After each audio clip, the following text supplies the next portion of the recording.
Hello, everybody. I'm Scrimble, and welcome to the second episode of my podcast, Fossil Frontier, a paleontology podcast brought to you by WKNC 88.1. This show will be dedicated to talking about my favorite fossils and prehistoric phenomena.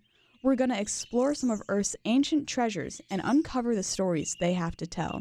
So, if that's something you're into, lock in, because this week we're going to be talking about cave paintings.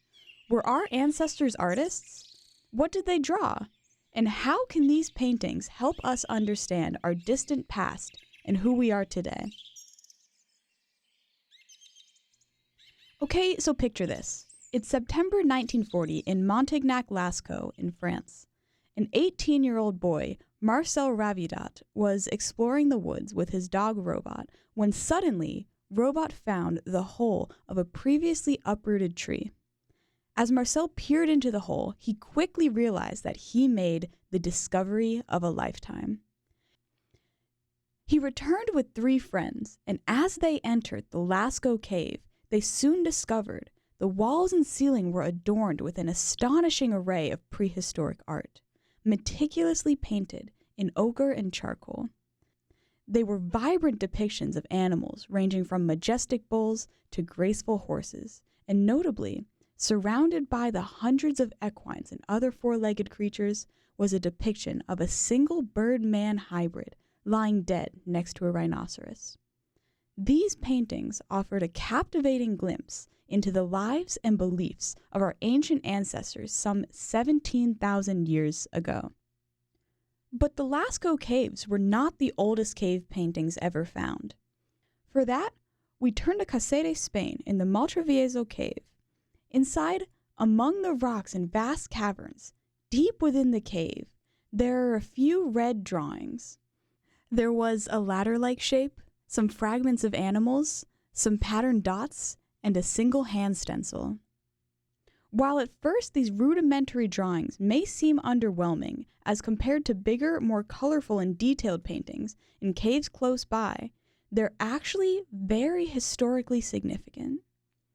Through uranium-thorium dating, these drawings were found to be over 64,000 years old, the oldest cave drawings ever discovered. These simple markings in a cave would go on to change the way we see ourselves and other species forever.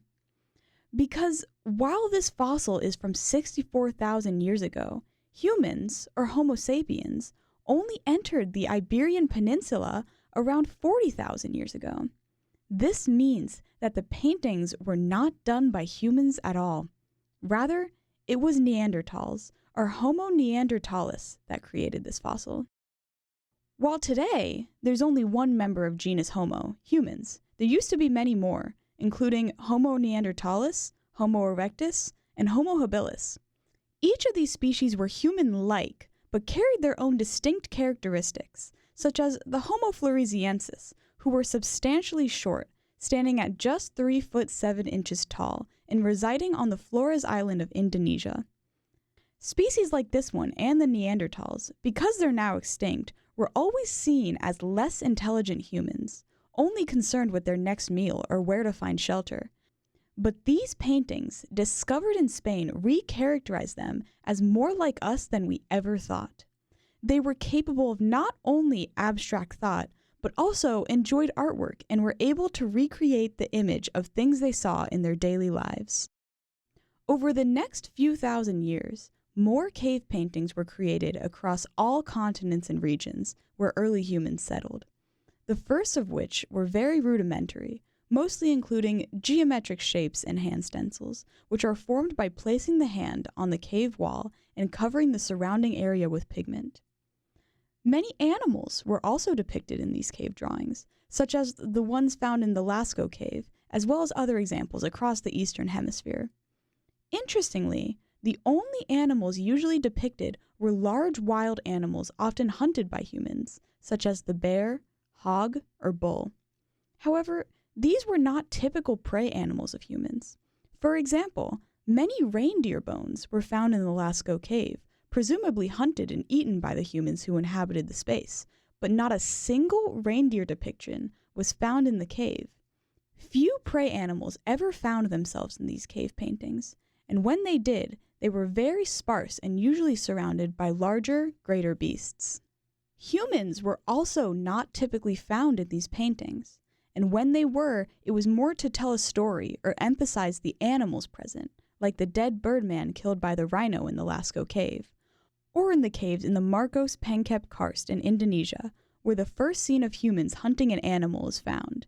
In this drawing, humans are taking on a giant pig.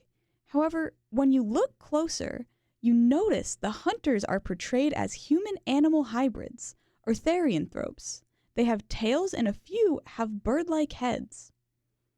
So the natural question is, why would ancient humans depict themselves this way? Why do they portray almost only animals? And why did they make this art to begin with? Through the lens of modern science, we can glimpse into the minds of these ancient artists. There are a few theories as to why these drawings were made, the first being for religious or ceremonial purposes. Because of how expertly crafted and detailed many of the figures are drawn, it led researchers to assume that they had much significance to the artists and their communities. The intricate scenes found in these caves could be retelling long-forgotten myths or legends that founded ancient religions. Perhaps the animals themselves were worshipped, or more recent discoveries have revealed that many of these cave drawings were strategically placed in areas of the cave where natural acoustics amplified sound, suggesting that they were used in conjunction with chants and rituals to invoke the spirits of the hunt. Other drawings are found in areas deep within the caves that are hard to access, which suggests that shamans could have used the areas to meditate and perform rituals. Of course, another very plausible explanation is that these cave drawings were created just for fun. Artists could have created these pieces, honestly, just to make art. And while the figures could have been drawn in many places where humans spent their time, such as on trees, in dirt, or against rocks on the surface, only the works deep in the caves were shielded from the harsh environment and preserved for us to find today. Perhaps ancient societies contained people whose sole purpose was to make art, or maybe it was just everyday people trying to express their creativity, or even to bond with the people in their lives and make art with their loved ones. In the Rouffignac cave in France, there are finger flutings, or finger tracings, found high on the walls and ceilings above the figures of mammoths and bison. These flutings were much higher than any normal human could reach, and after further research, it was found that they were likely made by children, from ages 2 to 7, standing on their parents' shoulders and finger painting. There were also entire sections of the cave that seemed to be dedicated to children's drawings, which suggests that art was a hobby or even a rainy day activity for ancient parents and children.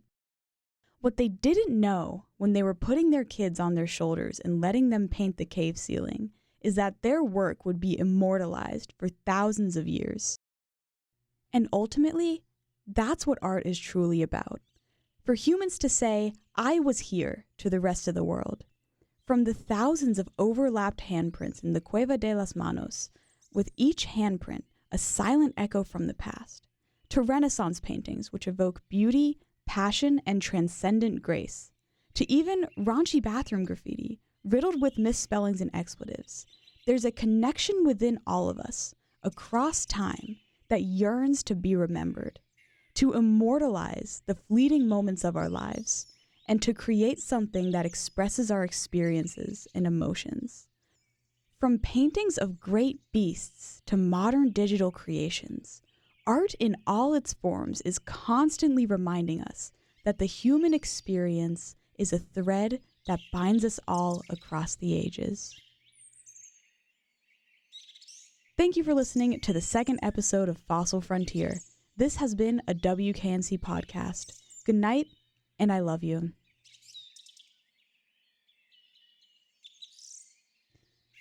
The audio used in this podcast was Song Thrush Nature Field Recording Garden Atmo, recorded by Garuda 1982, used under Creative Commons license.